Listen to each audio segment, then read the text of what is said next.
Hello everybody, it's me. The video just cut on without me touching it, so apparently it was time to go on. My chair is stuck on my tablecloth. I am a total wreck right now, but thank you so much for joining in. I am absolutely refreshed and ready to go today. First and foremost, thanks again to everybody for joining. Thank you again so much for the positive comments from yesterday's video.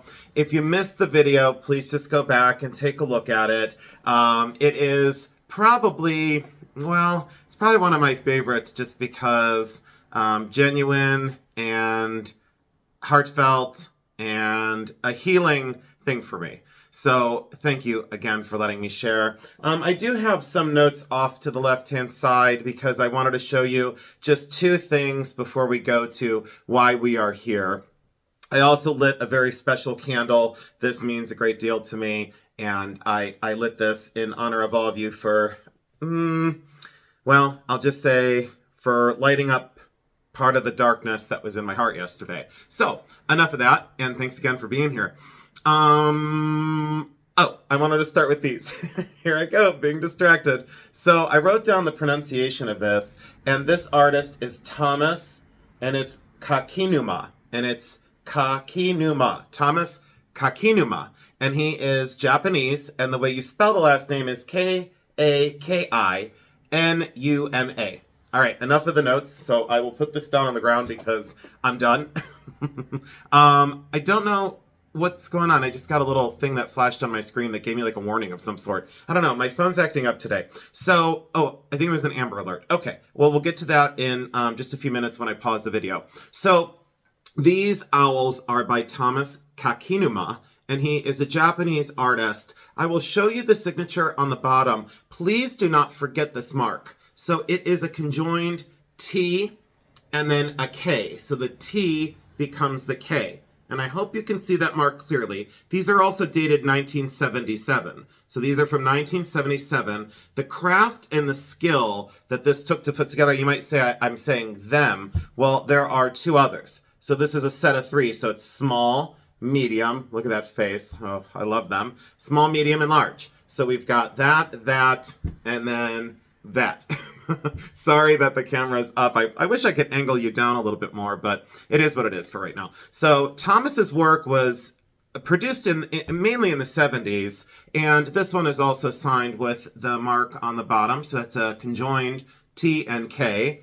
And then this one is also a conjoined T and K. All right. So please remember that mark because years ago, these weren't really revered as anything that special, but Thomas's work is now greatly admired and greatly respected. So Thomas's work is now widely collected and very revered for Japanese ceramic work. These are all completely hand-constructed.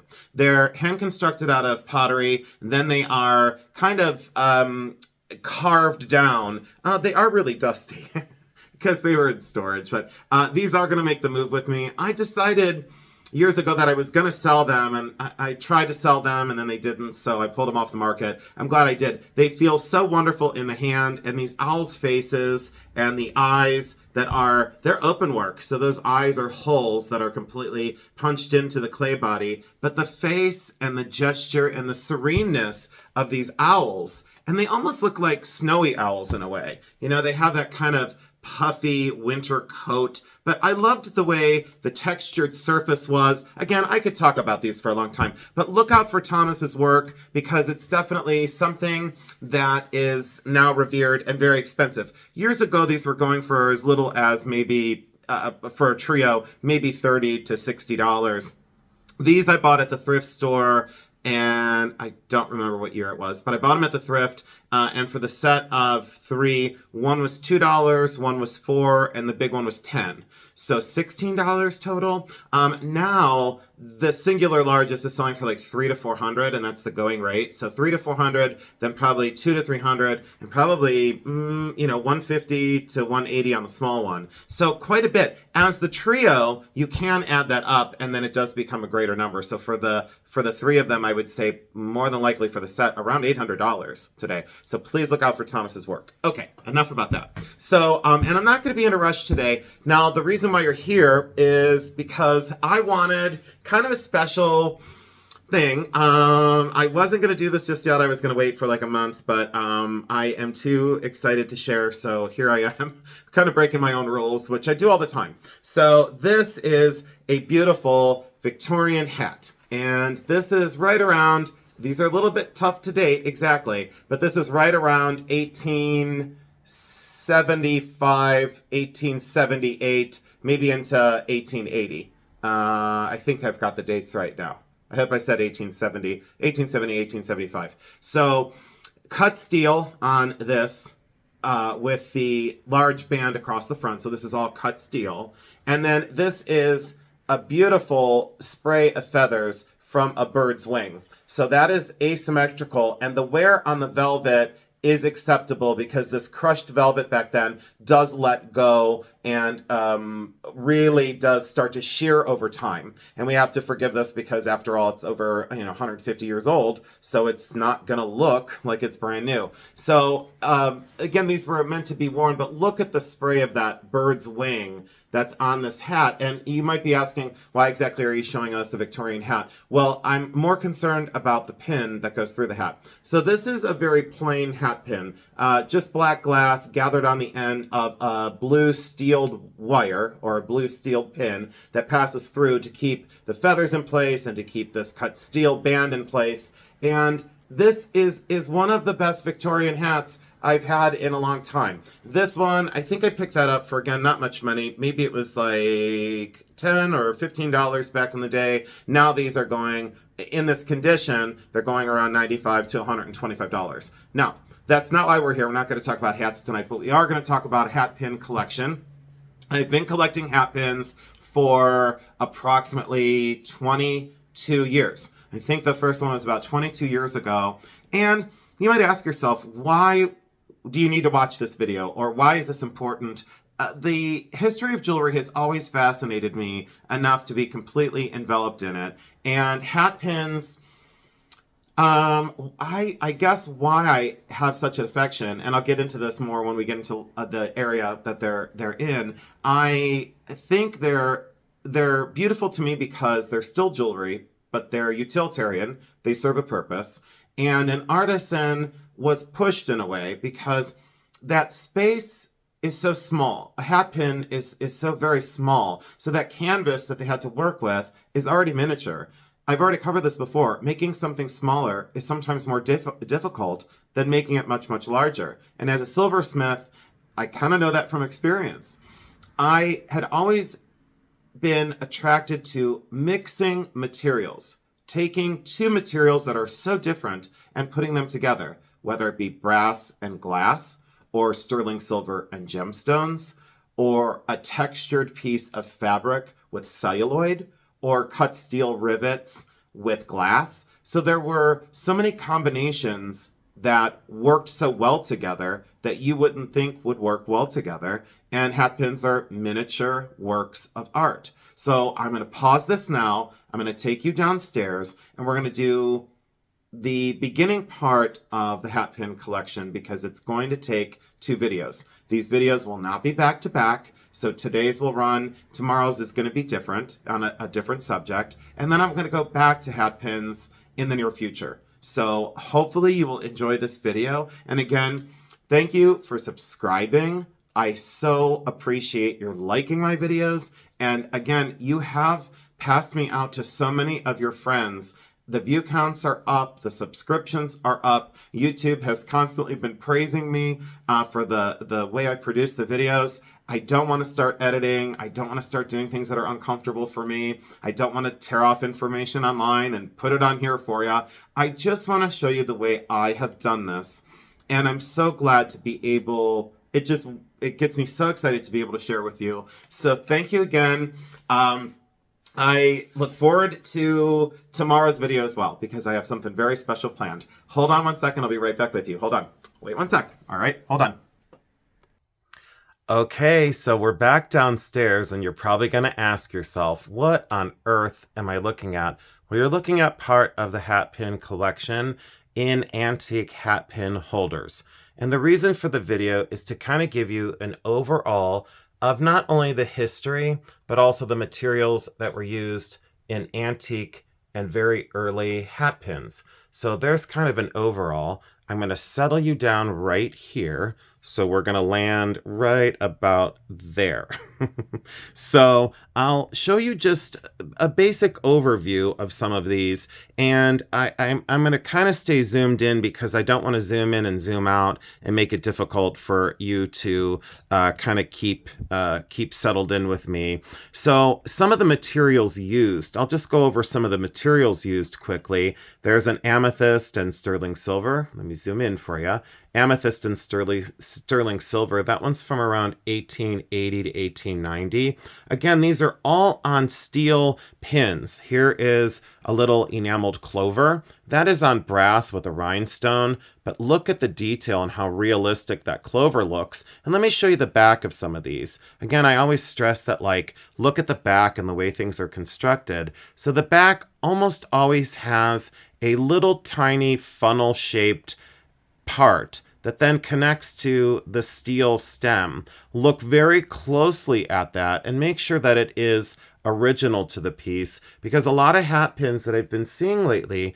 are made out of other things and then glued to one of the pin stems, not necessarily original. So just be mindful of some of them. This one is a fine example of a 14 karat gold hat pin. Again, this was sold as brass for around $20, and now online this would sell for around $400 to $500. And we look at the back, and let me zoom in there, 14K right there, and that is an original pin back for a hat pin mechanism. It was soldered down to the angel, and that funnel-shaped portion is base metal, and then the rest of the pin stem is actually steel. So that is a Victorian gold hat pin of a front view angel. But look at the detail work on the face, the expression, the detail of the eyes and the hair, and look at the tiny little details in the wings of the feather. That is just a remarkable work of miniature. And look at it compared to my fingers. It is tiny. It is very, very small. So again, miniature works of art. I kept this one because it is glass and 14 karat gold bezel. And I loved it because something about that glass pushed and pulled the light.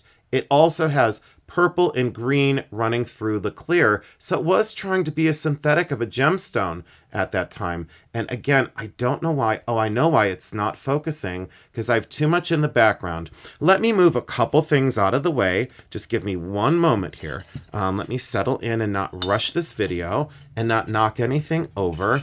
I don't want to break anything. Move these out. Let me move this out. Okay, I think, whoops. Let me take that one out of there as well. All right, now I think we're going to focus on what's right in front of me. I'm not going to continue to sneak every one of them out of here, and I'm also going to do future videos on some of the ones that are in the background. I don't know how far I'm going to get into this, but this one is gathered Venetian glass, and beautiful color combination, quite a stunning thing. Almost looks ancient Roman in its construction, but that is Victorian, around 1870 to 1880. Again, you can find these for very little money. Sometimes they are beads that are basically falsely put on. You can see that there's no hole here. There's a little divot, but that's not a hole, so it was never a bead. So be careful on that. It was gathered right on that pin stem. It was never added to that pin stem. This one is unusual. This one is celluloid and beaded, and I don't want to say that this was less valuable, but what a strong mixture of materials to make this very elongated flower blossom, and then a beaded area to then cover where it connected to the steel pin. And the steel pins, they can be anywhere from around 4 inches long to as long as 16 or 17 inches long. Some of them get extremely, extremely long. You can do a ton of research on the history of hat pins, when they were outlawed, why they were outlawed, were they used for self-defense with women against men. You can do all that, on your own, and I suggest that you do that. I don't want to do that on my channel because it's been done so many times already, and I just wanted to give Jason's version of his collection. If you would like me to do further videos on some of the history of certain things, I most certainly can do that, and I would love to, as a matter of fact. As a historian, I have a lot of inside information that I would be, willing to share. This one's sterling silver, closed back set stones. Those are paste rhinestones, so they are synthetic.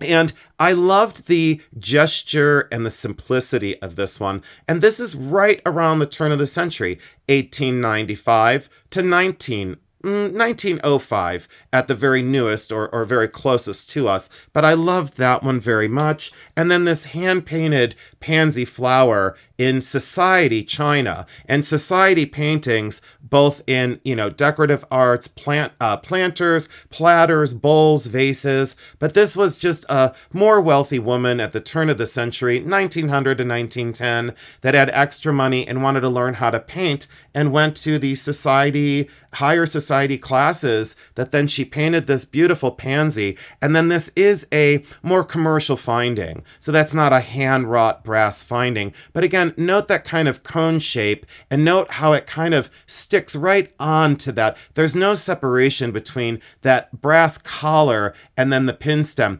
Watch closely, because a lot of dealers will synthesize hat pins and either glue or soft solder the pin stem to the top, and those are fakes. If you start to see something that doesn't look right, it's probably not. Those are okay. I've got no problem with that. But people need to be honest and say when something's been altered or not real. And this front view bulldog, what a charming, charming fellow. And again, look at that. Look at that face. Look at that face. Just so cute. And again, when you turn them over, this one is marked sterling top. So essentially, the only portion that's sterling is this very top portion of the dog is sterling. And then the rest of it is brass or nickel. Okay, so remember that as well. And of course, the hat pin holders were just as beautiful and timeless as the hat pins that were created. Let me move that one out of the way and keep that safe for a little bit.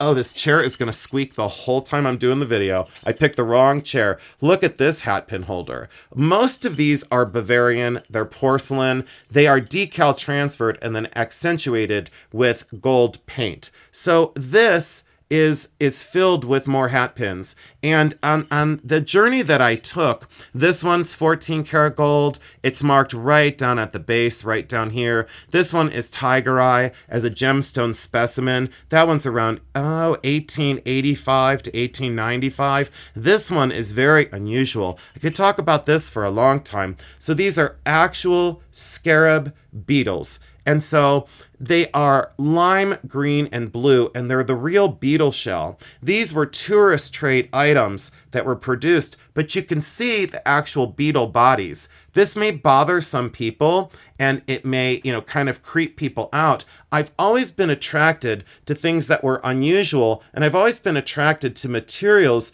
that were atypical, and an artist got a hold of to make something really beautiful. So those are actual scarabs, and they are set in sterling silver. But again, an artist so carefully made these pronged mountings to hold these completely fugitive and fragile beetle shells into a three-leaf clover. And what a genius thing to make a clover out of. And the beetle's bodies underneath, just as beautiful as the top. But again, I can understand why someone may not love that. You can see where the pin stem goes into that collar again. Again, an original hat pin from right at, those started around 1865 and kind of ended around 1895. This one is sterling silver and Art Nouveau. And you can see the lady's face inside of this beautiful flower.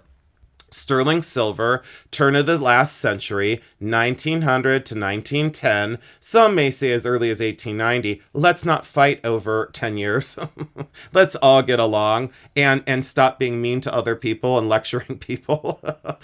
So this is just beautiful. Look at her face and her gesture. It is sterling silver, and it is marked. I didn't think it was marked, but you can see the sterling mark, very fugitively marked. And again, sterling top, T-O-P. So just the top portion is sterling, and then this back portion is brass or nickel silver. And they did that for strength purpose. And see how they mounted that one from the side. So this would basically go into the hat, and then you could really see her face from the front of the hat. So genius artist to actually tilt that. Instead of being mounted from the top, you could see it from the side. This one's just glass. Beautiful amethyst glass and faux cut stones or gems, if you will, marquise navette shape and also round, but rose cut, of the period. So they had only very few facets on the glass. But again, look at the way that's put together. And yes, that had been re-glued. I have lint all over everything. That had been re-glued at some point, but that is the original cone shank to get this onto a hat pin. So that had been re-glued. And we can kind of forgive that, of course, throughout time, because glue is never going to hold forever. This one is very cool. So this is nickel silver. Note that right there. See how the rust kind of settles in to that cone shape? You kind of see where that's attached. If you don't see that on a hat pin, you're definitely into reproduction, or if not a reproduction, let me be careful and make sure you understand this. It could be a marriage, it could be a redo, or it could also be from the time period post 1940. So time period after 1940. So again, it doesn't mean that it's not an original hat pin. It just means that it's not Victorian or pre-turn of the century. This frog is just great. Rhinestone eyes, rhinestone body, great gesture, great size. He's a sizable guy. And can you imagine the Victorian woman that had a jeweled frog on her hat? Wouldn't you have just loved to have met that lady? It would just be refreshing. She would be a breath of fresh air, that's for sure. This one is iridescent black glass, and it's a stylized moth. We see these very frequently, so it's not exactly rare, but they're still bringing 85 to 100 and a quarter for that size and that condition. Normally, they are severely chipped around the outside, and this one's in pretty good condition, but you would think as being a hat pin, there's going to be some chips. There's one right there. So that's just honest wear, but I loved that stylized bug. Absolutely loved it. But I think you can see why I collected some of these. And this one's an Art Nouveau. You can see why I went after some of these. The materials, the design, the aesthetics that were used kind of typified the time periods that they're from. Let me squeeze that one out of the way.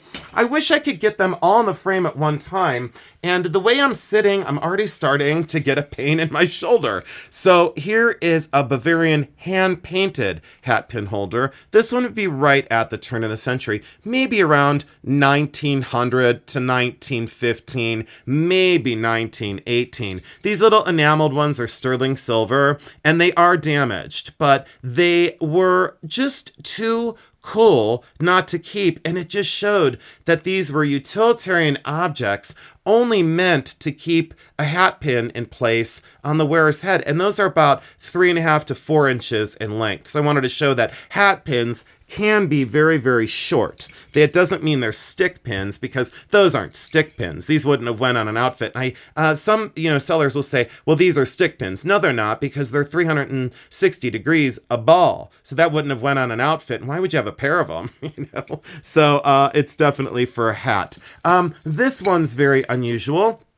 I liked the bright red color. I liked the false filigree or the open work. Each stone is carefully prong set. And again, let's take a quick peek. Look at the back construction. So you will not see this on a reproduction. So this is an original antique mechanism there. See where the pin stem, I wish I could show you. See where the pin stem was set into that collar, and then a hammer hit the collar to then pinch this shut so that it would then hold that steel pin in place. Look at that armature that holds that whole hat pin in place.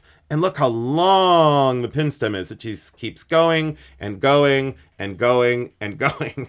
So that one, beautiful, absolutely beautiful for a jeweled hat pin. Then we have, let me see in this one, let me stretch my back out because I have a cramp in my shoulder and it is not going away. It's because the way I'm leaning and I'm not used to this.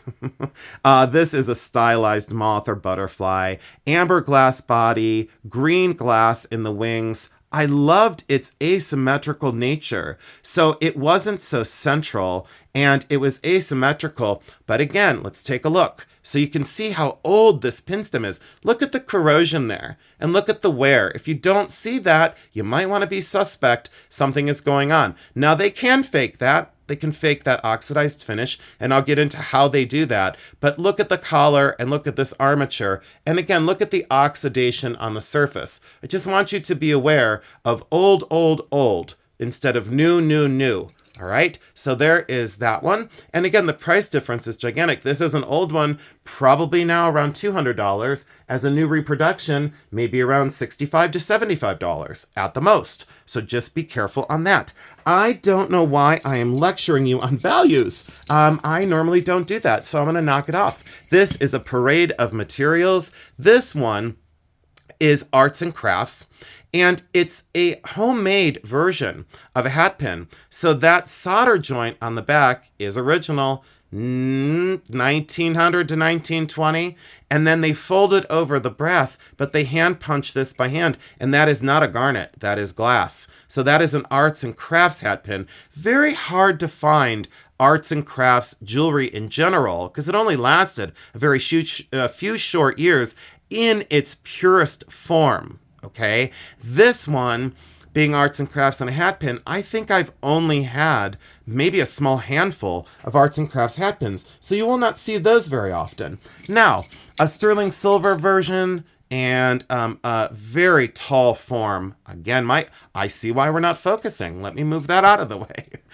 I'm not used to doing it this way, so please forgive me just a little bit. Sterling silver, kind of a wallpaper border raised on the surface. Really beautifully done. Normally, these are engraved on the top with the wearer's initial. This one is not engraved. They just didn't get to that. Let me put that back in its container. There's a heart-shaped one. There's another society hand-painted, and this one's brass. I love the aesthetic Victorian design on that one. So at least you got, there's a little Gibson Girl or Art Nouveau beauty, sterling topped again. Old, old, old. Let me get that one out of the way. And I'm going to try and get this done in the next few minutes. I have many, many more containers. Let me see if I should let me see. I'm going to do this one. I'm going to do this one. And I'll tip it down so you can get them all in. These are some of the sterling silver and enamels, a very large inset rhinestone one. There's a sterling Art Nouveau enamel. Here is a long, beautiful coral glass wrapped in brass. This one's fantastic. This one's jeweled. It is missing some of the smaller secondary stones, but I love the pink stone on that one. Almost cushion cut in a way. And then there's this one that's sterling silver, and that is just glass. It looks like citrine, but it's not. And then let me see if, there's just a black glass with jewels. This one's very cool. Let me sneak that out of there. Get this out of the frame for you. This one is great. This one's Victorian, 1865 to 1875. You would think that is citrine. It is not. It's glass. So that's glass. And you can tell that it's glass. It's molded, and the facets aren't as sharp as what would be on a gemstone. So always look at the facets. If you have to get out a loop to, I often recommend a 10-op loop. So 10 times the power of the human eye. And a 10-op loop will let you to get into that and see that those are not cut. Those are actually molded facets that some are then hand cut, but you can tell that that's molded glass. Also, the chips. You can see that the chips are, I'll get into that in another video. They're circular in their construction, and that's a telltale sign that you're dealing with glass. Also air pockets inside of that. We'll get into that in another video, but just enjoy that beautiful elk or deer head. And I think it's a deer. Yeah, I would say that that's a deer. And sterling silver, Scottish, Beautiful, so wonderful, sterling. And look at how that collar goes right into the metal. And it's the same oxidized color. So again, authentic hat pin, wonderful in its construction. Let me get this one out. Oh, this is a pair. This is a pair, and they're beautiful. So these are sterling silver and enamel. Just remarkable in their color, their patterning, almost like a laurel wreath design in a way. But look at that construction, soldered down appropriately, tons of oxidation, and you can see that that collar goes right into that pin stem that's never been out of there in well over 100 years. So you can see that. And this was a matched pair. That was kind of an accomplishment to get a matched pair in such good condition. And again, value on these probably 150 to 165. As a pair, probably 400 to maybe 425 for the pair on a retail level. They are very large, and that's the other reason why they're a little bit more important, a little bit more expensive. And this one is coral glass. Looks like genuine coral, but you can see right down in there, there's a little chip. And you can see in that chip that it's white underneath the pink. So that surface is just added later. It's a brass cage with these beautiful naturalistic leaves. And again, look at the collar goes right into that pin stem. It also continues right through, right into the glass. So the glass is gathered. And my mouth is so dried out right now. I need water. And there's no water within arm's reach. This is glass, and you can see where that's been gathered on this pin stem, and then that is then passed through this cage, and then the cage is put up around it, or this filigree is put up around it, and then again, this is hammered flat, and you can see that. It's hammered to then hold it very securely to that. That may have chipped when they hit this with the hammer to close this. That very well may have caused that fracture to chip. There's really no other explanation for it. But look closely at construction so that you don't think that that's genuine coral. And it could be. You know, I have genuine coral hat pins, and the price is different. That hat pin now is probably around, the one I just showed is probably around $75 to $80. This is sterling. One of the most beautiful Art Nouveau hat pins, very, very stunning. There is the sterling mark. You can tell again that's been on there forever. Look very, very close. And then the enameling on this and the detail and the color saturation. This was one of my favorites for a long time. Looked like a miniature painting. And I think that's where I can tell you the reason why I was so seduced by Victorian hat pins and Art Nouveau hat pins, that they were so miniature, so well thought out, and you can see the diversity already in some of the materials. And I'm not even a quarter of the way through the collection, because there are on this desk. Oh, and look at the hat pin holder on that one. Look at that. And that's decal transferred. Again, you can tell. Let me show you.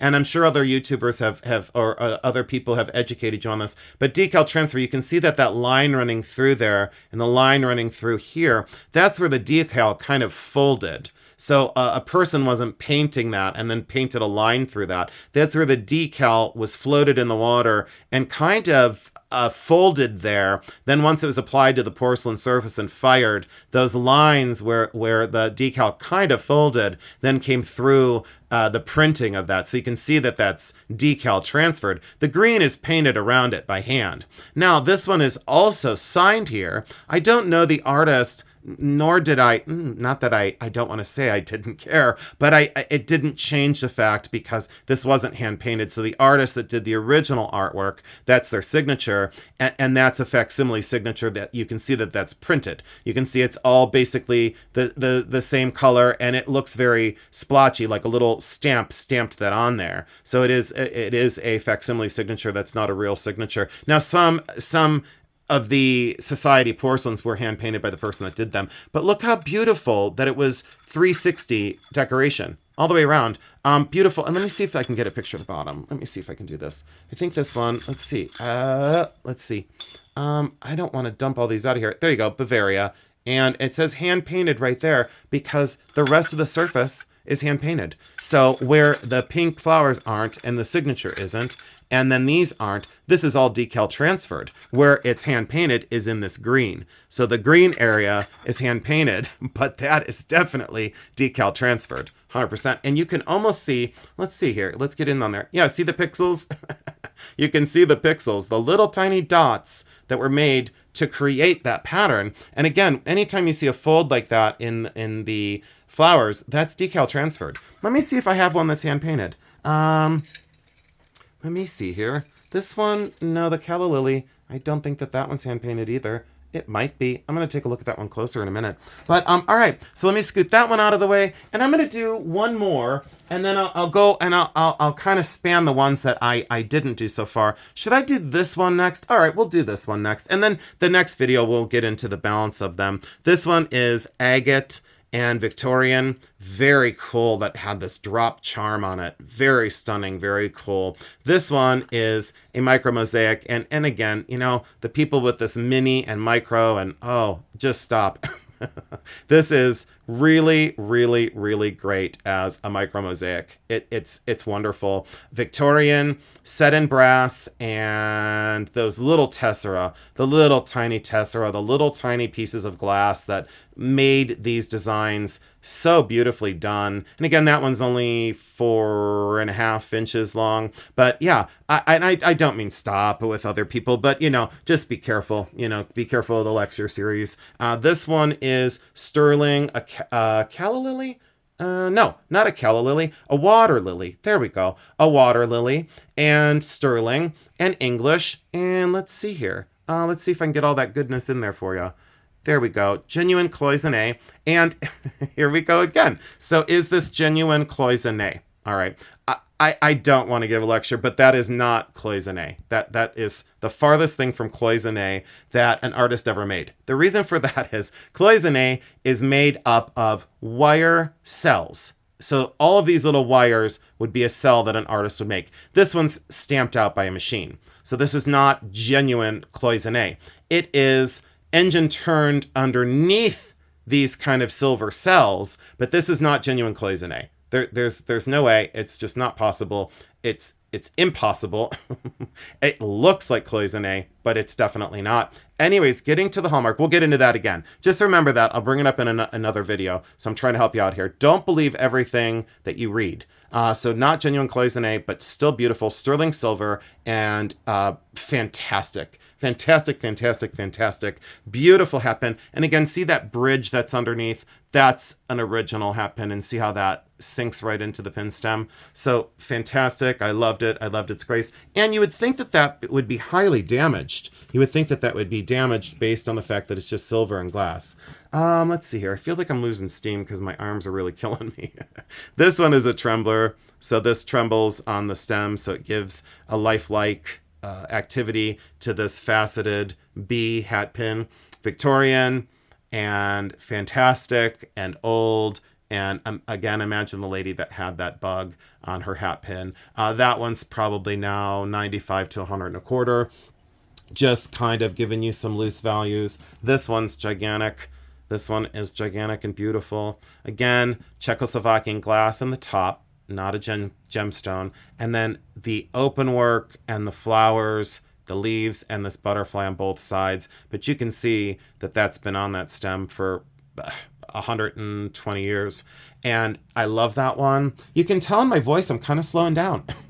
I'm definitely not giving up because this is quite the parade of items. And I'm so glad to be here with you. So don't ever forget that. This one I think is the front view. Yeah, that one's a front view. Look at her face and the gracefulness.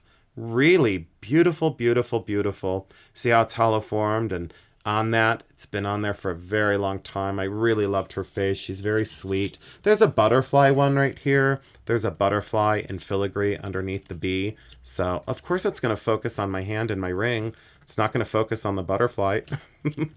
All right. Oh, and this heart. Look at this mosaic heart. And boy, is that just really super cool.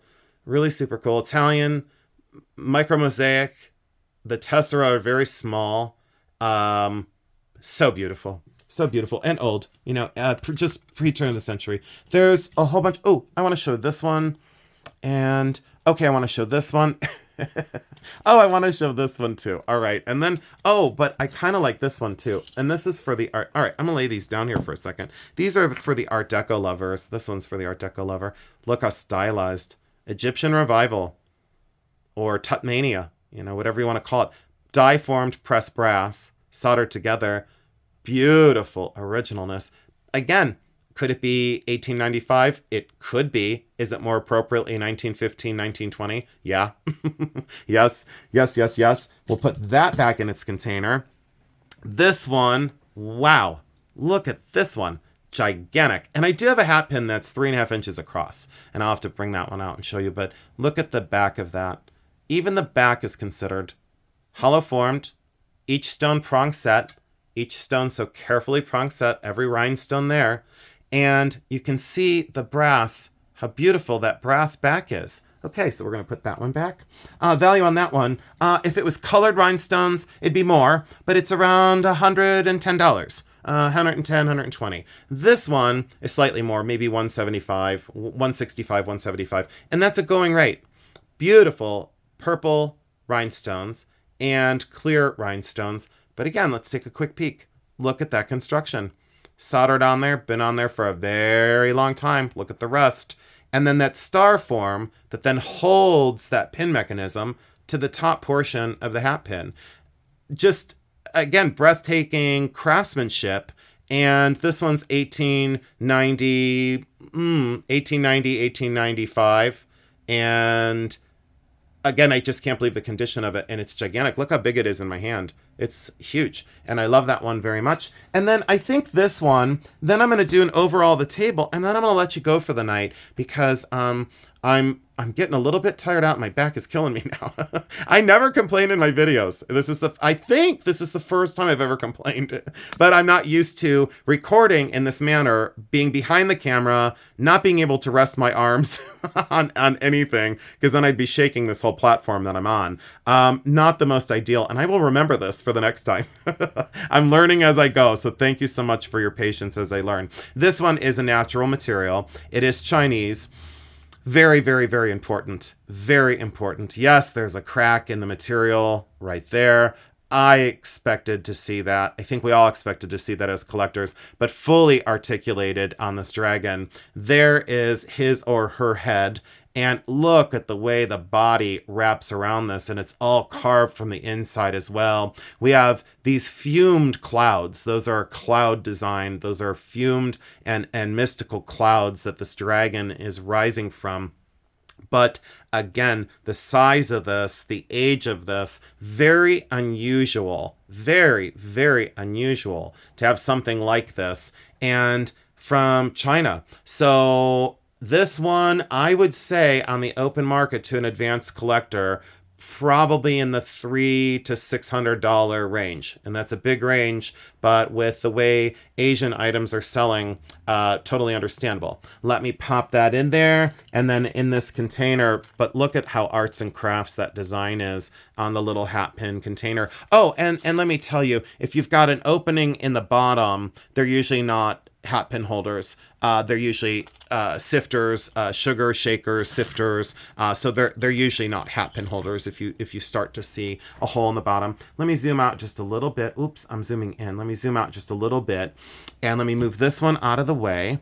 And I guess I could move this one over and say, this is what you're in store for next time. So there's a whole bunch more in there. So that's what you're in store for in the next video for some more hat pins. There is a whole nother container of them here. So you're in store for that the next time. Let me reach around here and show you this one. You're also going to get a little dose of that the next time. So there's some more there. And then also, oh, let me just set them here and then I'll end the video. And then there's this one. And I think there's, oh, I don't want to say it. I think there's 17 more containers of them next door. So there you go. So I'll leave the video there. Thank you so much for joining me. And again, I can hardly wait until tomorrow. Thank you again so much. And you know how I end this. I love you. And thank you for all that you do for me. Keep the comments coming because I so appreciate it. I love you. Good night.